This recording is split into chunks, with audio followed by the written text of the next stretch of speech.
Nabi SAW bersabda dalam hadis yang dikeluarkan Imam Tirmidzi dan dihasankan oleh Syekh Albani, man dakhala as-suqa faqala la ilaha illallah wahdahu la syarika lah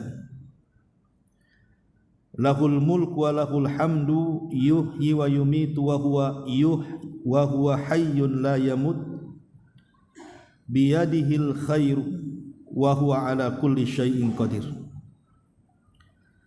Kataballahu lahu alfi hasanatin wa maha anhu alfi sayyi'atin wa rafa'a lahu alfi darajatin. Barang siapa yang masuk ke pasar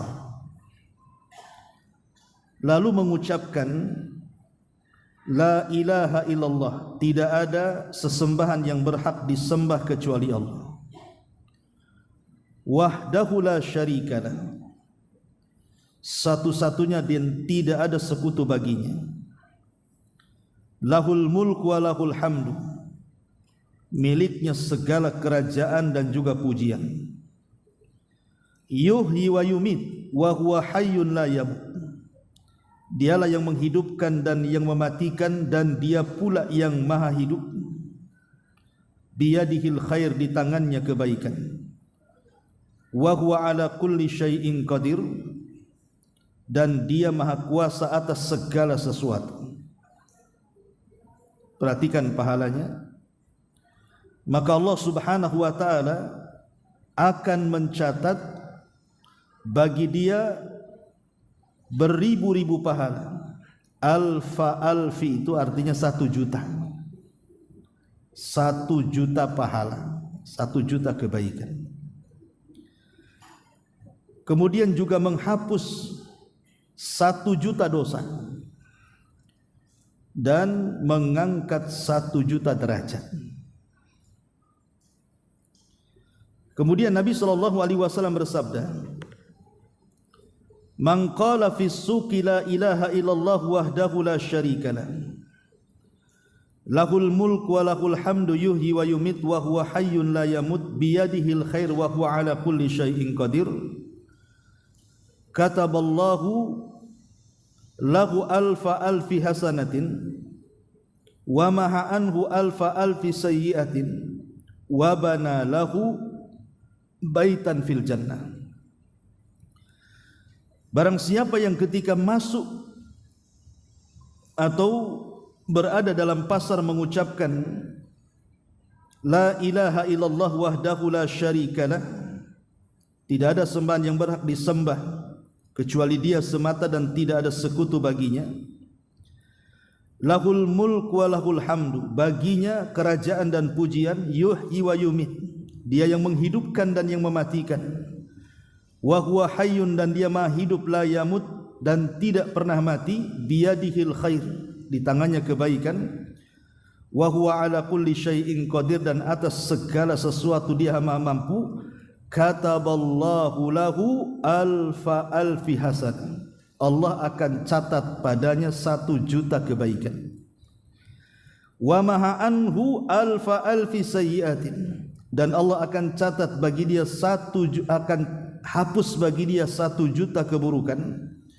Wa bana lahu baitan fil jannah, dan Allah akan bangunkan 1 istana di surga. Ma'asyiral muslimat yang dimuliakan Allah Subhanahu wa taala, pagi ini kita akan membahas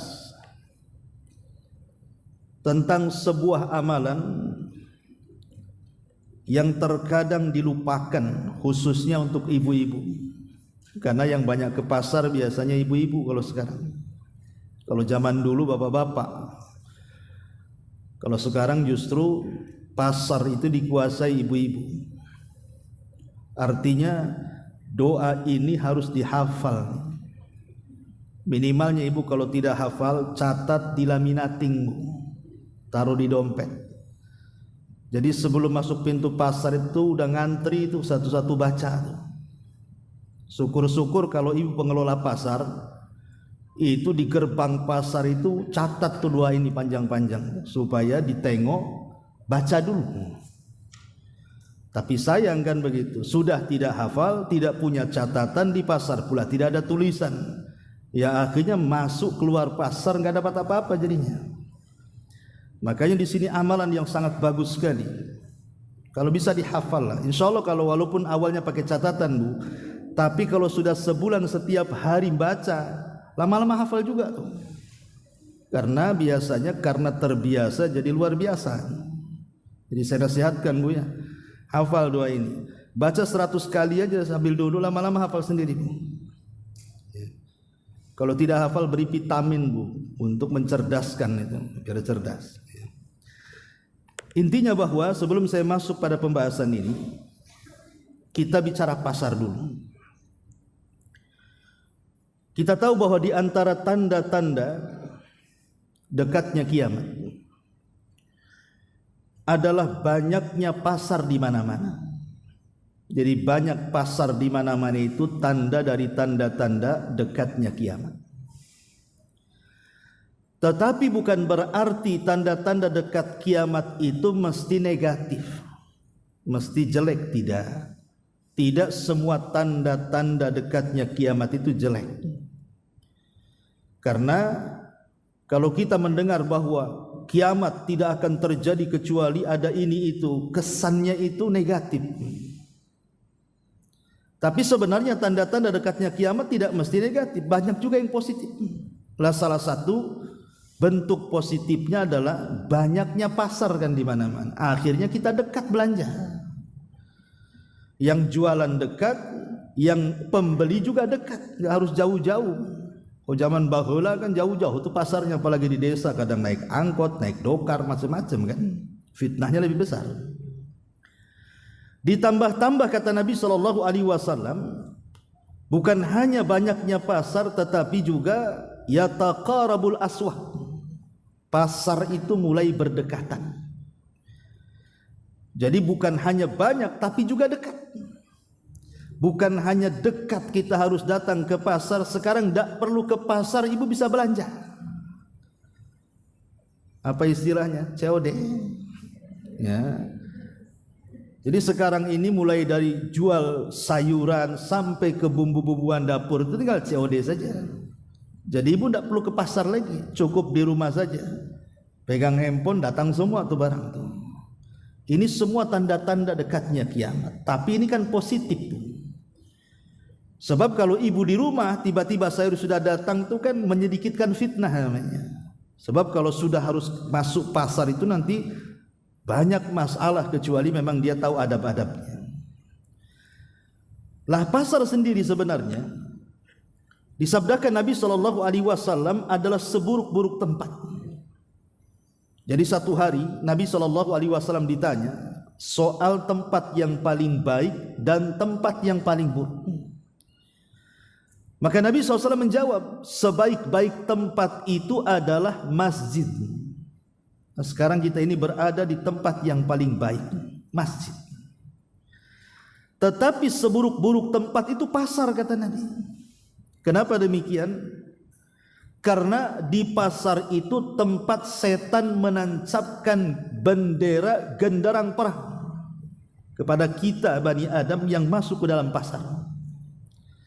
Jadi pasar itu tempat perang kita dengan setan.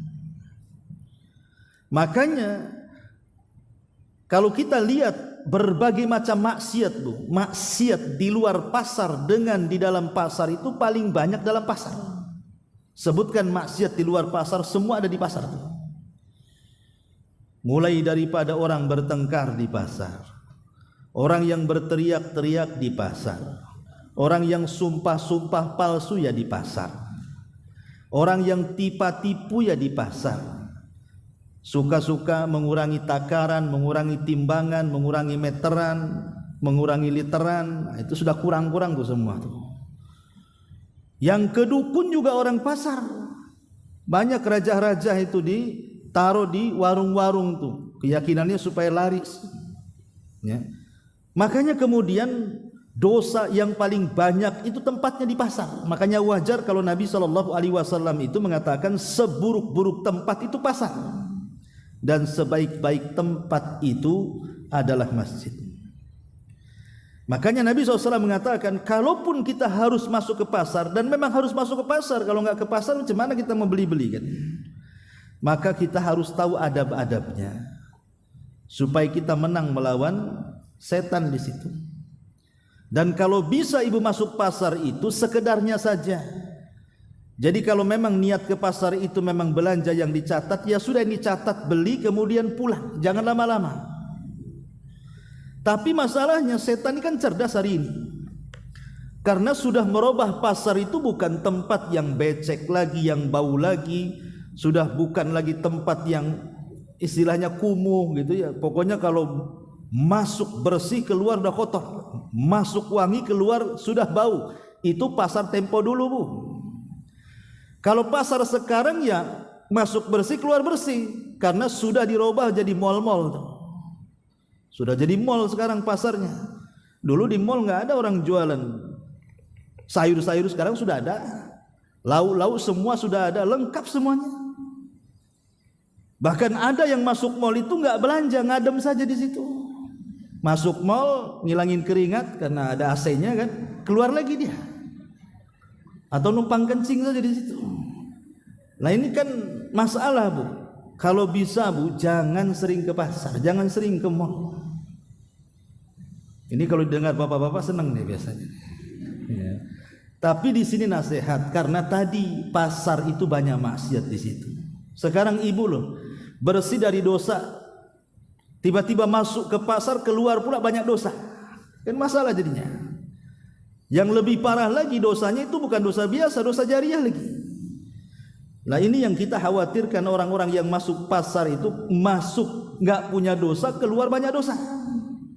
Makanya harus tahu adab-adab masuk pasar itu. Apa saja adab-adabnya?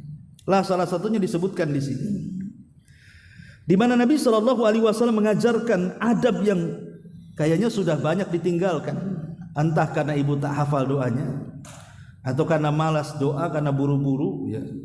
Wallahu a'lam. Tapi saya yakin mungkin karena nggak hafal aja mungkin doanya. Husnudzon aja lah saya ya. Mungkin ibu harus ngapal doa ini. Kata Nabi SAW, di antara adab masuk pasar itu yang pertama berzikir kepada Allah Subhanahu wa taala. Karena ini bagian daripada zikir. Man dakhala suqa, barang siapa yang masuk ke pasar, faqala, maka dia berdoa ataupun berzikir, la ilaha illallahu wahdahu la syarikalah, lahul mulku wa lahul hamdu yuhyi wa yumit wa huwa hayyun la yamut biyadihil khairu wa huwa ala kulli syai'in qadir. Enggak panjang lah ini dua zikir ini, Bu. Ya. Ini kan sebentar aja, enggak sampai menitan kalaupun kita baca. Anggaplah ibu baca dari kertas yang dilaminating ya. Saya kira enggak banyak kan. Sebelum masuk pasar ambil dompet, keluarkan, nah, baca. Enggak lama kok. La ilaha illallah wahdahu la syarikalah, lahul mulku wa lahul hamdu yuhyi wa yumit wa huwa hayyun la yamut biyadihil khairi wa huwa ala kulli syai'in qadir. Sebentar tuh. Tapi lihat, Bu, pahalanya. Belum masuk saja ke dalam pasar, ibu sudah dapat pahala banyak.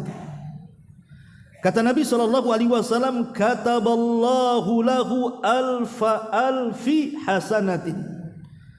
Allah catat bagi ibu 1 juta kebaikan. Cukup sampai di sini? Tidak.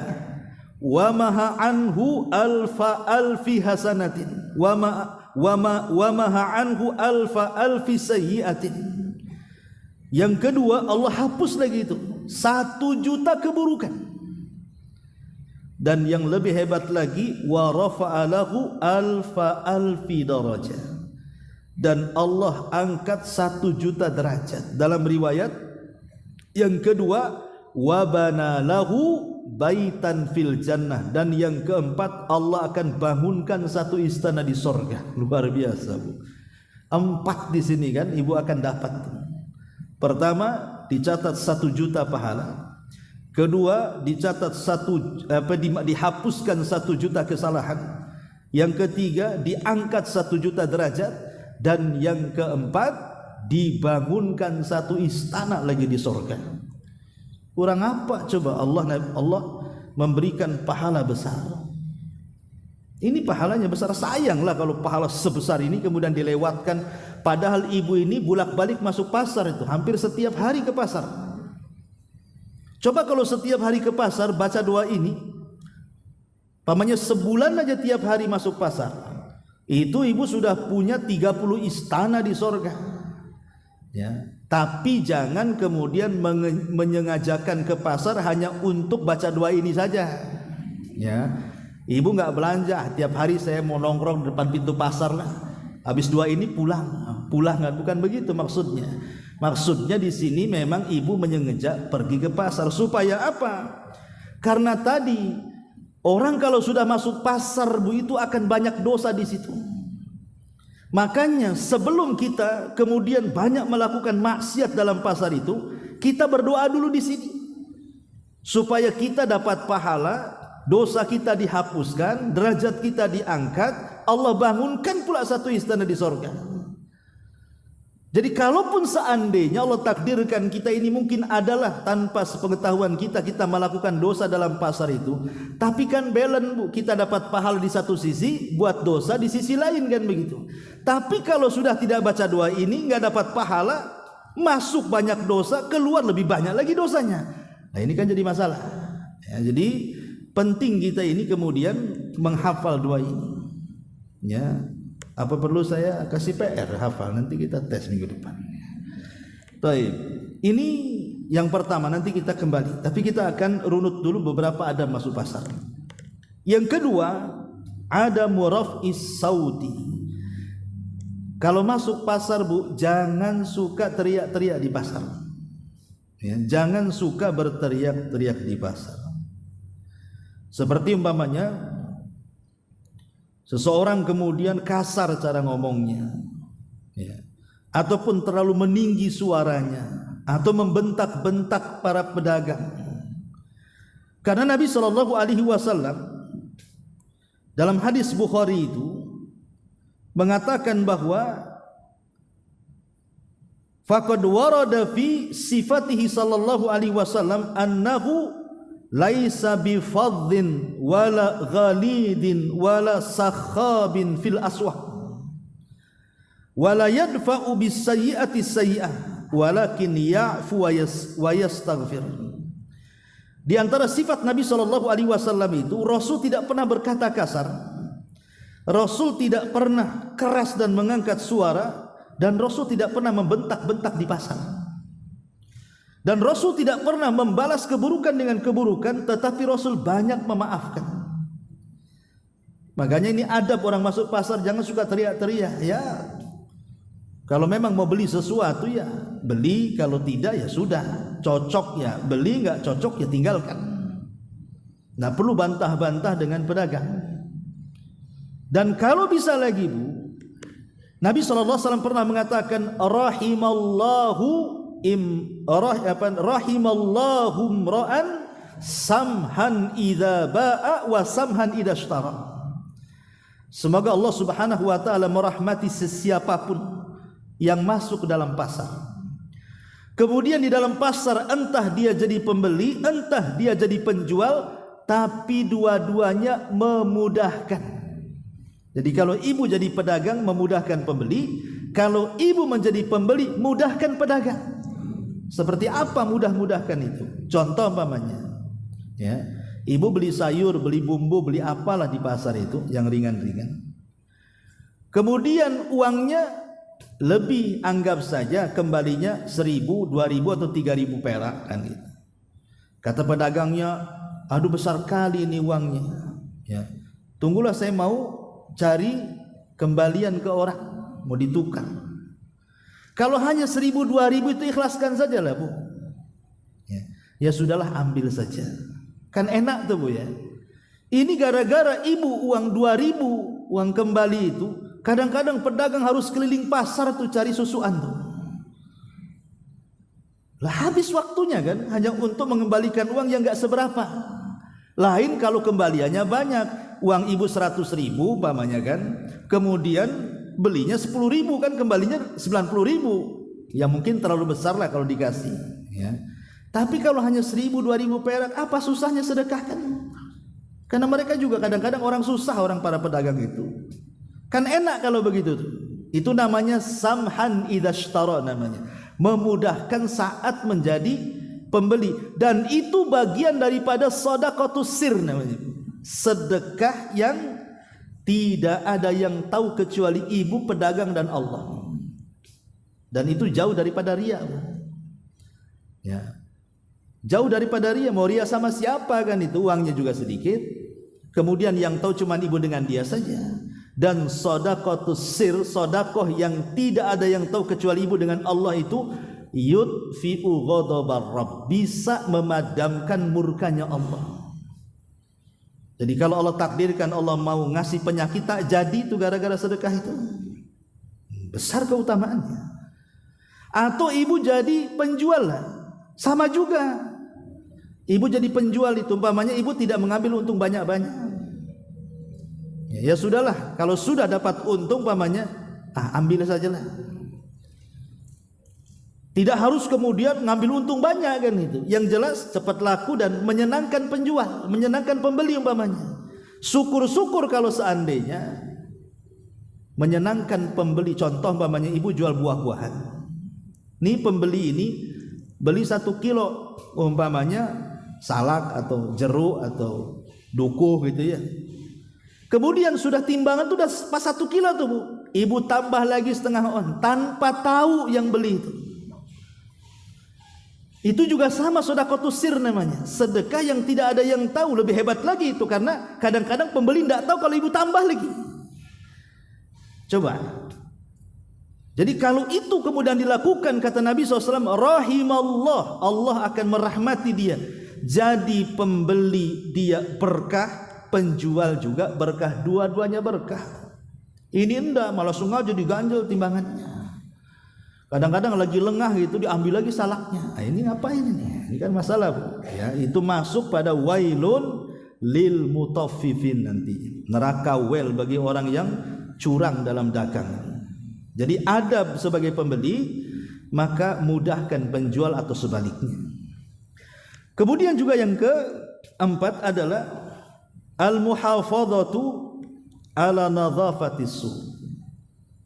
Menjaga kebersihan ya. Kalau memang kita jadi penjual ya, kalau bisa itu menjaga kebersihan supaya yang beli pun umpamanya senang kan gitu. Ini jadi penjual banyak lalernya di situ, siapa yang mau beli kan gitu ya. Kadang-kadang jijik kita mau beli jadinya ya. Kemudian juga yang kelima al-muhafadzatu 'alal wafa'i bil uqud. Menjaga akad. Menjaga akad. Kalau ibu umpamanya sudah akad dengan penjual, mau membeli sesuatu, tapi lupa ibu mungkin uangnya kurang. Sudah belanja, uangnya kurang. Kemudian adalah barang yang ingin ibu beli. Kemudian transaksi dengan penjual. Saya mau beli ini tapi uangnya tak ada. Ya tolong ya jangan dikasihkan orang, nanti siang saya kesini lagi. Itu kalau sudah janji begitu Bu. Jangan kemudian penjual dijual sama orang karena sudah ada akad namanya. Karena di zaman Nabi SAW Rasul ini pernah pesan seekor kuda. Dia beli seekor kuda. Janji siang akan diantar kudanya dan Rasul akan siapkan uangnya. Ketika sudah sampai waktu itu akad jual belinya, tiba-tiba yang jual kuda tak ada datang. Rupanya sama dia dijual sama orang kudanya. Jadi ketemulah Nabi SAW mengatakan, fulan, bukankah engkau sudah akad denganku akan menjual kudamu kepadaku? Aku sudah siapkan loh uangnya. Apa kata dia? Enggak, aku enggak pernah janji sama Muhammad katanya. Iya sudah janji, enggak katanya. Diingkari sama dia. Sampai ada sahabat mengatakan, saya yakin bahwa Nabi SAW artinya Muhammad SAW melakukan seperti itu. Akhirnya kemudian Nabi pun memuji sahabat ini padahal dia enggak hadir di situ. Enggak hadir saat akad kan, tapi dia yakin Nabi tidak mungkin dusta. Jadi gara-gara umpamanya yang menawar lebih tinggi lagi dikasihkan sama orang, itu tidak boleh. Itu tidak menjaga akad namanya. Ya. Kecuali kalau dibatalin, dijual lagi sama orang ya tidak apa-apa kalau sudah dibatalin. Kemudian juga yang harus dipahami adalah yang selanjutnya adamul iktsar minal halafi fil bai'i wasyira. Jangan terlampau banyak sumpah. Oh wallahi demi Allah dari sana enggak dapat loh. Saya pun ngambil untungnya sedikit padahal untungnya banyak. Ini barang asli demi Allah padahal KW.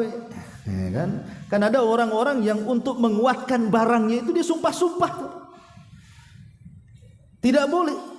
Walaupun makanya pentingnya dalam adab masuk pasar itu harus paham kapan bersumpah, kapan tidak bersumpah. Karena sumpah itu bukan untuk mainan.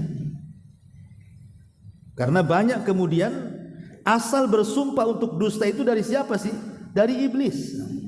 Ingat ketika Nabi Adam di sorga itu, dia akan diberikan was-was oleh iblis supaya mendekati buah larangan. Tapi tak pengaruh, Adam tak mau dekat-dekat. Karena tahu konsekuensinya. Ketika Adam diberikan was-was oleh iblis tidak mau juga dekat dengan pohon itu apalagi memakan buahnya, maka iblis datang bersumpah di hadapan Adam. Makanya Allah Subhanahu wa taala mengatakan wa qasamahuma inni lakuma laminan nasihin. Iblis pun bersumpah kepada Adam dan Hawa bahwa dia termasuk orang yang memberi nasihat. Akhirnya Adam pun yakin dengan iblis bahwa iblis itu benar. Kata iblis, kenapa Allah larang kau dekat-dekat pohon itu wahai Adam? Tidak lain dan bukan supaya kamu tidak jadi malaikat atau supaya kamu kekal di sorga. Ketika mendengar kalau makan buah itu jadi malaikat atau jadi kekal di sorga, Adam pun memakan buah itu. Padahal sumpahnya iblis itu untuk kedustaan. Maka siapapun yang bersumpah untuk dusta, berarti dia iblis kan itu. Tapi jangan bilang sama orang, oh dasar iblis kamu. Bukan. Maksudnya di sini sifat dia itu meniru sifat iblis. Boleh juga diiblis-ibliskan para penjual. Ya. Marah dia. Jadi ini juga yang harus dipahami. Jangan banyak bersumpah. Termasuk juga pembeli, jangan suka dusta juga. Kadang ada pembeli dusta. Dari sana aja nggak dapat. Sana saya ke sana kemarin itu murah kok kamu jual mahal. Padahal nggak ke sana tuh. Sama juga tuh. Penjual ya sama juga, suka dusta, pembeli juga sama. Itu kan podoai jadinya. Maka kalau bisa hindari sumpah-sumpah yang tidak pada tempatnya itu. Termasuk juga istinabu bakhsil kaili awil wazni wa tadfihima. Kurangi mengurang-urang takaran, mengurang-urang timbangan, mengurang-urang hak sebagai penjual ataupun pembeli, maka dua-duanya terlarang. Ya. Karena begini Bu ya. Kenapa Allah Subhanahu wa taala itu sampai mengancam orang-orang yang curang baik sebagai pedagang atau pembeli? Itu dengan sebuah lembah yang ada di neraka jahanam yang disebut dengan wail. Di Quran itu kan banyak tuh. Berulang-ulang Allah menyebut kalimat wail. Wailun likulli humazatil lumazah.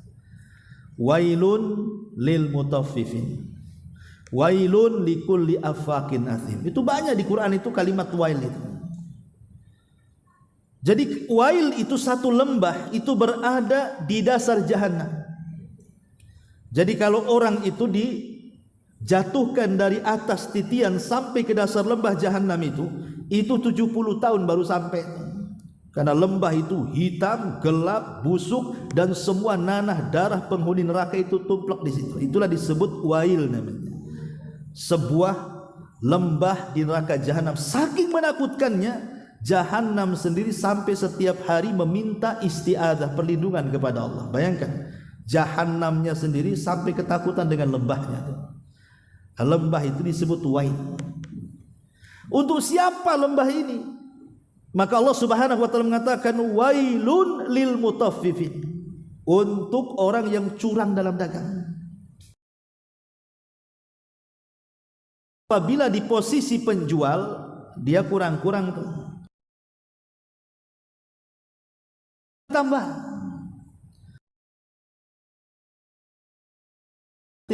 Apa istilah ngutil?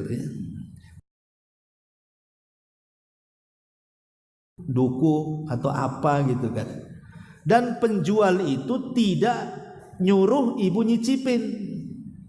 Ibu main ambil saja duku. Udah dimakan kecut, dicaci pula penjualnya. Buat apa kecut katanya. Pergi nggak dibayar satu butir itu.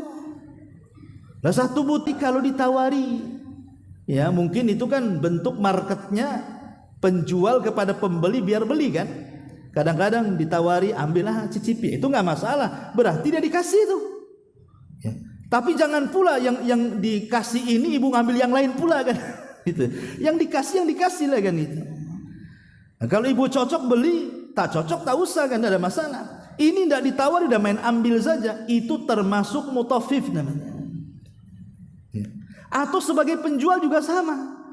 Orang ini beli 1 kilo salak. Ketika lengah diambil 2-3 salak itu akhirnya hilang setengah on.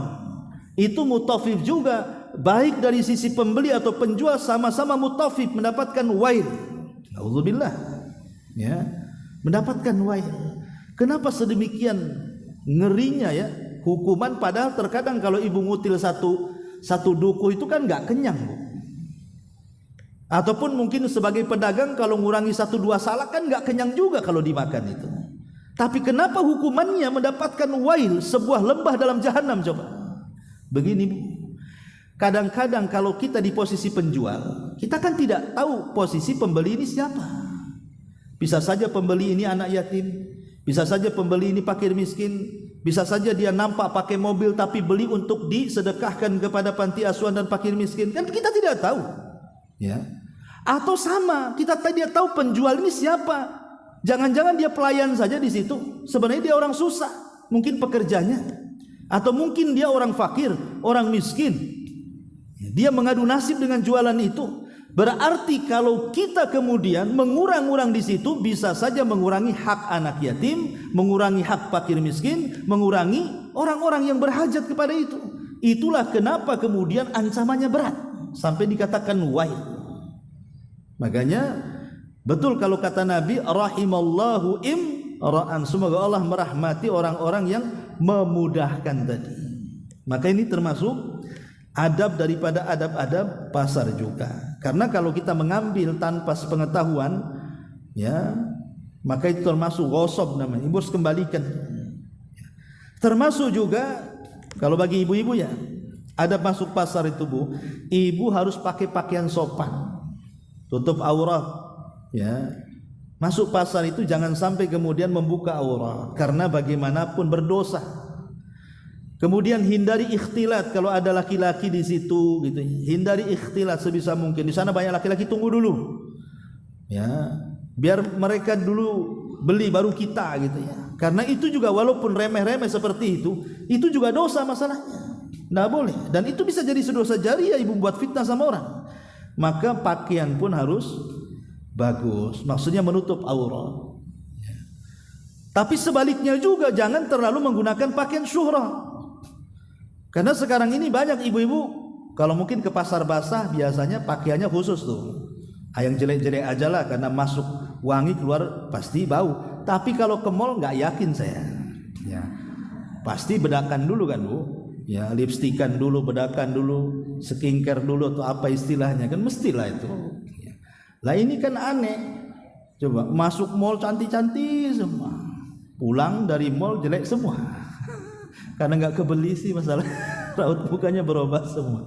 Intinya bahwa di sini hal-hal yang seperti itu juga tetap itu bagian daripada adab-adab masuk pasar, dan juga syiarkan bahwa kita ini seorang muslim ya, berusaha untuk berakhlak di dalam pasar. Jangan sampai kita dusta, jangan sampai kita ghibah, jangan sampai kita mencela, mencaci, memaki, ya, karena itu bukan akhlak seorang muslim. Baik, kita kembali kepada hadis yang kita bahas di sini. Jadi di sini Nabi SAW menyebutkan hadis ini dan dicantumkan oleh pengarang dari 175 jalan menuju surga adalah salah satunya ibu berzikir dengan zikir yang sangat-sangat singkat di sini, namun lihat pahalanya luar biasa. Saya ulas lagi, ya enggak apa-apa. Man dakhala suqa, siapa yang masuk ke pasar, pasar apa saja. Mau masuk mall sama aja. Ya, kalau sekarang kan ada minimarket itu juga pasar.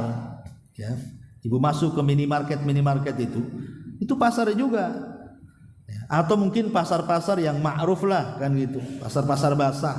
Pokoknya yang jelas tempat yang dikatakan itu pasar. Mau mall, mau minimarket, mau pasar basah ya. Dan alhamdulillah sekarang pasar itu mudah di mana-mana. Hampir setiap rumah mesti ada pasarnya dan berdekatan kan itu. Artinya kalau kita ingin mengamalkan zikir ini tidak sulit, tidak susah gitu. Dan zikir ini tidak perlu ada tenaga, cukup digerakkan lisan saja sudah mendapatkan banyak semua. Dan masuk pasar itu kan jamnya tidak ditentukan kan Bu, ya bisa pagi, bisa siang, bisa sore. Jangan jam 1 tak ada yang buka lah. Artinya kan dari pagi sampai jam 10 masihlah buka-buka kan mal-mal itu. Kalaupun kita mau belanja betul-betul yang pentingnya, bukan yang tidak penting, betul-betul memang kita berhajat untuk membeli. Ya. Artinya bahwa kalau kita hendak mengamalkan zikir ini mudah sekali, karena pasar banyak. Dan setiap hari kita tidak selalu ke pasar, entah ke mal, entah ke minimarket, entah ke pasar basah, mesti setiap hari. Ya. Makanya kemudian Nabi SAW mengatakan, man dakhala suqa faqala la ilaha illallah wahdahu la syarikalah. Di sini ada pengakuan tauhid. La ilaha illallah. Tidak ada sesembahan yang berhak disembah kecuali Allah. Wahdahu la syarikalah. Dan semata-mata tidak ada sekutu baginya. Kenapa di sini memulakan dengan tauhid? Karena kita akan masuk ke dalam pasar yang di situ tempat perangnya kita dengan setan. Makanya dimulai dengan tauhid, dan tauhid itulah yang memantapkan iman kita. Supaya enggak kepengaruh dengan berbagai macam maksiat dalam pasar itu, makanya diawali dengan kalimat tauhid. Karena tauhid itulah yang memantapkan kita. Baru setelah mengemukakan sebuah tauhid, la ilaha illallah, baru kita mulai memuja dan memuji Allah Subhanahu wa taala. Lahul mulku wa lahul hamdu yuhyi wa yumit wa huwa hayyun la yamut. Baginya kerajaan, baginya pujian. Jadi seluruh kerajaan yang ada di permukaan bumi dan di alam semesta ini, itu semua milik Allah Subhanahu wa taala. Begitu juga seluruh pujian itu milik Allah. Makanya posisi Allah itu Bu, ibu senang tetap harus dipuji, ibu susah tetap Allah harus dipuji. Karena Allah itu senantiasa harus dipuji. Jangan memuji Allah ketika senang, ketika susah tak memuji Allah. Makanya Bu, kalau ibu dapat kabar berita yang sifatnya tidak menyenangkan, apa kata Nabi? Ibu harus mengucapkan alhamdulillah ala kulli halin. Ini ada berita nih, lewat WA kah, lewat Instagram, pokoknya ada WA lah. Atau ada orang yang datang ke ibu ngasih kabar enggak menyenangkan, kabar buruk. Maka langsung ibu katakan alhamdulillah ala kulli hal. Segala puja dan puji hanya milik Allah dalam kondisi apapun. Tapi kalau kabar beritanya menyenangkan, lain lagi lafadznya Bu. Alhamdulillahi bi ni'matihi tatimmu shalihat. Nah, gitu ya zikirnya Bu. Jadi kalau kabarnya senang, kita katakan alhamdulillah bi ni'matihi tatimmu shalihat. Segala puja dan puji bagi Allah karena nikmatnya sempurnalah amal saleh. Tapi kalau kabarnya tidak suka, katakan juga alhamdulillah ala kulli hal. Makanya kalimat alhamdulillah ini memang kalimat ajaib sebenarnya, karena akan diucapkan oleh siapapun. Ibu tanya orang sehat, mana kabarnya? Alhamdulillah sehat. Ya. Datang sama orang sakit, gimana kabarnya? Alhamdulillah. Walaupun saya sakit, ada tuh yang lebih sakit daripada saya. Nah, gitu ya. Datang sama orang kaya, alhamdulillah rizkinya Allah masih luaskan. Datang kepada orang susah, gimana keadaan? Alhamdulillah masih bisa makan. Si Anu tuh kemarin kelaparan. Jadi alhamdulillah ini tetap harus dibaca. Kalimat pujian itu hanya miliknya. Wa huwa hayyun la yamut, dan dia satu-satunya zat yang hidup dan tidak pernah mati. Jadi Allah itu zat yang tidak pernah mati dan akan tetap hidup, dan dia pula zat yang menghidupkan dan yang mematikan. Ketika Nabi SAW meninggal dunia, maka semua sahabat tidak yakin dengan meninggalnya Nabi SAW. Kok bisa Nabi meninggal? Karena ketidakpercayaan para sahabat bahwa Rasul sudah meninggal itu, banyak para sahabat kayak orang gila ketika mendengar kabar kematian Nabi itu. Ada yang berdiri kayak patung, nggak tahu apa yang harus dilakukan. Ada yang duduk lemas tidak bisa berdiri. Ada yang menangis, macam-macam lah para sahabat itu ketika mendengar berita itu. Termasuk Umar bin Khattab. Marah-marah dia malah. Datang ke rumahnya, ambil pedang, ngancam-ngancam orang. Siapa yang mengatakan Muhammad sudah mati, ku penggal lehernya. Muhammad itu tidak mati. Dia hanya sedang pergi 40 hari dan akan kembali mematahkan kaki dan tangan orang munafik. Sahabat kayak orang bingung. Datang Abu Bakar. Dialah orang yang paling tenang ketika menghadapi berita itu. Langsung masuk ke rumah putrinya Aisyah radhiyallahu anha, dan ketika itu jasad Nabi SAW sedang ditutup kain, dibukanya mukanya, dicium keningnya.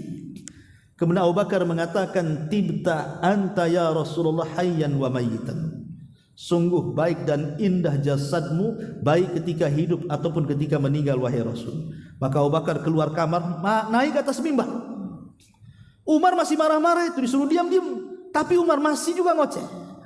Maka Abu Bakar mengingatkan kepada seluruh sahabatnya dan mengatakan, ayyuhan nas,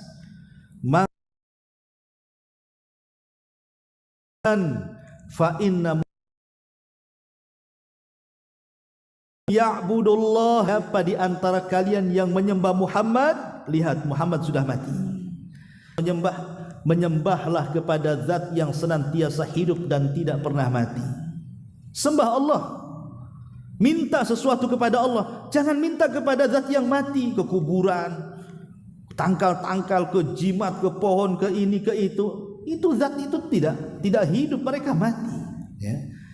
Kemudian di sini biar mintalah kebaikan itu kepada Allah Subhanahu wa taala. Wa huwa ala kulli syai'in qadir, dan dia atas segala sesuatu maha mampu merubah sesuatu yang kita anggap, kita kadang-kadang kayaknya mustahil deh. Enggak juga, bagi Allah tidak ada yang mustahil. Semua bagi Allah itu mungkin, karena Allah itu atas segala sesuatu maha mampu. Lah kalau kita baca doa ini, apa kata Rasul? Kataballahu lahu alfi hasanah. Allah catat beribu-ribu, artinya 1 juta kebaikan. Coba Bu, kalau ibu melakukan kebaikan dengan sifatnya mengamalkan amalan ini dan itu, mungkin perlu banyak tuh mendapatkan 1 juta kebaikan, kan harus banyak beramal. Contoh mamanya ibu baca Al-Quran, untuk mendapatkan 1 juta kebaikan itu, ibu harus membaca berapa huruf tuh? Kan 1 huruf 10 kebaikan. Berarti kalau untuk mendapatkan 1 juta kebaikan itu bisa berjus-jus baru kita dapatkan. Kalau baca Quran, ya. Atau umpamanya seseorang bersedekah. Sedekah itu kan kebaikannya dilipat gandakan menjadi 700 kali lipat. Lah untuk mendapatkan umpamanya 1 juta kebaikan dari sedekah itu kan harus mengeluarkan harta banyak. Lah kita tidak perlu sedekah dengan sedekah banyak, tidak perlu membaca Al-Quran harus berjuz-juz, cukup baca doa ini depan pasar loh Bu, depan pasar. Ya, tapi nggak perlu action juga lah. Ibu pas di tengah-tengah gitu. Belum geser. Belum dibaca kayak baca undang-undang gitu ya. Ya nggak gitu kali. Ya, artinya ya cukuplah baca. Yang penting jangan orang tahu ibu sedang berdoa di situ. Ya. Karena sekarang ini kadang-kadang orang masuk pasar ini jeleknya, maaf Bu ya. Sekarang ini ada perbuatan yang sangat buruk sekali di antara kita ini, suka memamer-mamerkan barang-barang yang kita beli. Taruh di medsos kadang ya. Ibu beli emas, sengaja dipasang, tolong pas foto dulu. Nanti kemudian taruh di Facebook. Ya. Ibu baru beli apa saja kadang-kadang dipoto taruh. Makan aja dipoto. Makan didekatkan ke pitingnya tuh. Ya, biar nampak ini rajungan katanya. Kadang untuk apa coba memamer-mamerkan barang-barang yang dibeli itu? Masalahnya begini Bu, ada hadis Nabi SAW yang mengatakan likulli ni'matin mahsudun. Setiap nikmat yang dipamerkan itu selalu ada orang yang hasad. Ingat itu. Setiap kenikmatan yang kita pamerkan itu mesti ada orang yang hasad di situ. Dan ingat bahwa orang yang hasad ini bahaya karena penyakit ain itu, penyakit mata. Maksudnya penyakit mata yang bagian dari jenis sihir itu datang dari orang hasad. Kalau penyakit mata merah beli insto saja. Ya, maksudnya di sini penyakit mata yang sifatnya itu diiringi dengan sihir. Makanya kenapa kalau kita lihat Bu, orang-orang yang suka memamer-mamerkan harta di medsos itu, kemudian ada orang yang hasad kepadanya, kemudian terkena penyakit ain, itu bahaya Bu. Entah jadi akhirnya sakit, entah akhirnya mati. Ya udah kaya mati, kan rugi dia kekayaannya. Maka kalau bisa Bu, ibu kaya, cukuplah ibu yang tahu, supaya tidak jadi fitnah. Tidak perlu dikasih tahu saya punya ini, punya ini, punya itu. Itu satu sisi ria, sisi lain takut. Di sini kembali bahwa kataballahu alfa hasanatin. Kemudian yang kedua, wa maha anhu alfi sayyiatin. Selain Allah catat 1 juta kebaikan, Allah hapus pula 1 juta keburukan. Terkadang kita ini kan malas untuk istighfar. Kita pasti berbuat dosa setiap hari Bu. Mata, telinga, otak, mudah kita ini berbuat dosa. Terkadang kita malas istighfar. Tapi cukup membaca zikir ini. Bayangkan 1 kali saja, tidak usah berkali-kali, karena tidak ada perintah harus 2-3 kali, 1 kali saja kita baca 1 juta itu, bayangkan dosa dihapuskan Allah, luar biasa ya. Kemudian yang ketiga, wa rafa'a lahu alfi darajah. Allah angkat lagi derajat kita 1 juta derajat, bahkan yang lebih hebat lagi, wa bana lahu baitan fil jannah. Allah akan dirikan 1 istana lagi di surga, luar biasa. Kalau ibu sampai 1 tahun bolak-balik masuk pasar, berapalah istana itu ibu dapatkan di surga. Ya, tapi masalahnya ya gitu, kadang-kadang kita nggak yakin sih dengan surga itu. Makanya kadang-kadang kurang bersemangat untuk mengamalkan. Coba kalau seandainya itu ditampakkan di dunia, pamannya setiap ibu masuk pasar dapat rumah 1 di Sukajadi. Nanti besok masuk pasar 30 rumah Sukajadi, saya kira ngantri depan pasar itu orang baca doa ini. Enggak mungkin enggak ngantri. Mungkin ngantri itu berkilo-kilo tuh. Cuman enggak yakin pada rumah di surga kan lebih indah daripada rumah Sukajadi. Apa rumah Sukajadi enggak ada apa-apanya dibandingkan surga. Cuman karena enggak yakin kadang-kadang enggak mau baca ini. Yakinnya itu kalau dia mati dulu, baru setelah mati baru dia nyesel, kenapa aku dulu enggak masuk pasar enggak baca doa. Jangan kemudian menyesal setelah adanya kematian. Inilah di antara masukkan kita ke dalam surga adalah zikir ketika masuk ke dalam pasar. Wallahu a'lam. Tapi sampai di sini, kalau ada yang bertanya sebelum kita tutup, kita buka tanya jawab dulu.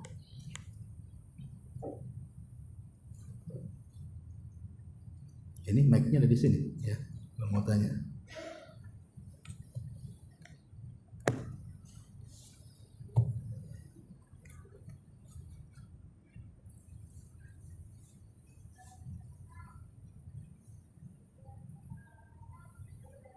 Coba ini bawa aja nih mic-nya, enggak dengar. Ya.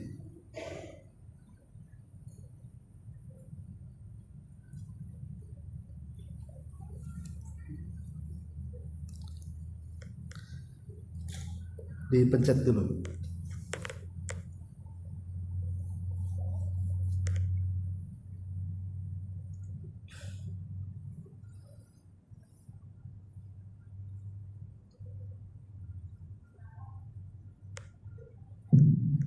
Bismillah, Ustadz, sebelumnya saya pernah mendengar bahwa doa ini ada juga di zikir setelah sholat subuh dan sholat maghrib, tetapi ia dikurangi dengan yuhyi wa sampai pada yuhyi wa yumit dan dikurangin wa huwa hayyun la yamut.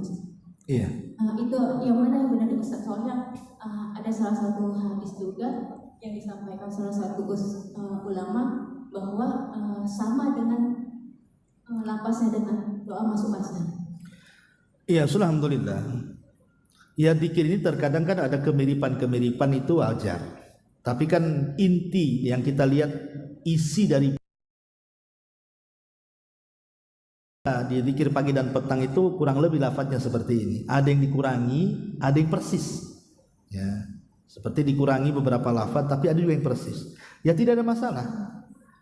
Ya, karena memang anjurannya juga masing-masing. Cuman kalau zikir pagi dan petang itu kan banyak dia.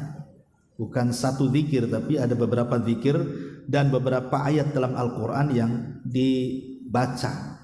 Karena memang pengaruhnya besar. Ya, orang yang zikir pagi petang itu pengaruhnya besar sekali. Keutamanya juga banyak. Nah, jadi ini lafaz yang diajarkan Nabi tentang masuk pasar ini memang lafaz khusus. Lafaz khusus walaupun ada kemiripan karena memang ada perintah ini yang dibaca, ya sudah baca saja. Karena apalagi hadisnya memang walaupun ada sebagian para ulama mendhaifkan, tetapi ada juga yang mensahihkan, salah satunya Syekh Albani menghasankan hadis ini sehingga bisa dipakai, bisa dijadikan hujah untuk kita dalam mengamalkan zikir ini ketika masuk ke dalam pasar. Tapi sekali lagi bahwa ingat bahwa ketika kita membaca salah satu keutamaan yang sangat besar, ya, tentu kita akan terdorong untuk mengamalkannya. Kenapa sampai dibaca 1 juta kesalahan, kita dihapuskan 1 juta pahala dicatat, 1 juta derajat diangkat, dibangunkan 1 istana di sorga. Ini kan sebagai pendorong sebenarnya supaya kita mengamalkan zikir ini. Lah zikirnya sendiri itu punya keutamaan lagi. Dari sisi zikirnya itu punya keutamaan banyak. Zikir itu salah satunya menenangkan hati, menjauhkan kita dari setan, kemudian menjadikan kita lebih berkah lagi. Itu kan dari segi keutamaan umumnya. Keutamaan khususnya ya ini kalau dibaca ketika masuk pasar. Tapi kalau dibaca ketika zikir pagi dan petang, tentu keistimewaannya akan berbeda lagi. Ya, intinya yang jelas selama riwayatnya sahih, baik zikir pagi dan petang ataupun ketika masuk kepada pasar, baca saja. Ya, kita hanya sami'na wa ata'na saja. Apa yang Nabi ajarkan kepada kita ya kita lakukan. Wallahu a'lam.